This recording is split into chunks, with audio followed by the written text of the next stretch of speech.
নমস্কাৰ, ধুনীয়া হিলছ আপোনালোকৰ বাবে এইযোৰ কটন নুনিত হ'ব। ইয়াতে অৰেঞ্জ আৰু পিংকত মিনা কৰি ধুনীয়াকৈ বনাই দিয়া হৈছে। এখন মেখেলাখন হ'ব আৰু কাপোৰযোৰত চেল্ফ বৰ্ডাৰ কৰি ধুনীয়াকৈ বনাই দিয়া হৈছে। এনেকৈ এইযোৰ আপোনালোকে ল'ব পাৰিব 2400 টকাৰ ৰেডি টু ৱে কৰি।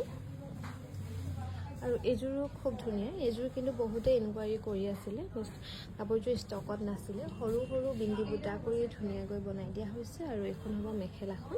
এইযোৰ ৰেডি টু ৱে কৰি ল'ব পাৰিব 2400 টকা। ভাল লাগিলে স্ক্ৰীনশ্বট লৈ আমাৰ 9678284538 নম্বৰত যোগাযোগ কৰিবলৈ নাপাহৰিব। এইযোৰো লাইট বেবী পিংকত হ'ব। চিলভাৰ গুণা আৰু পিংকত মিনা কৰি ধুনীয়াকৈ বনাই দিয়া হৈছে। এখন মেখেলাখন হ'ব। এইযোৰ ল'ব পাৰিব 2400 টকা। ৰেডি টু ৱে হৈ আছে। আৰু এইযোৰো খুব ধুনীয়া হ'ব। ইয়াতে অকল হোৱাইটৰ ৰেডত বুটাবোৰ কৰা হৈছে ধুনীয়াকৈ। হোৱাইটৰ ৰেডত বুটাবোৰ কৰি বনোৱা হৈছে। আৰু এইখন হ'ব মেখেলাখন। এইযোৰো ল'ব পাৰিব 2400 টকা। আৰু এইযোৰো খুবেই ধুনীয়া হ'ব। কালাৰটো হ'ব গল্ডেন য়েল্ল' কালাৰ। ইয়াতে চিলভাৰ গুণা আৰু ৰাণী পিংকত মিনা কৰি ধুনীয়াকৈ বনোৱা হৈছে।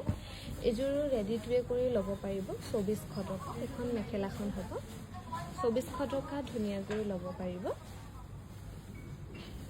আৰু এইযোৰো খুবেই ধুনীয়া হ'ব কটন নুনিত। এইযোৰ ল'ব পাৰিব 2400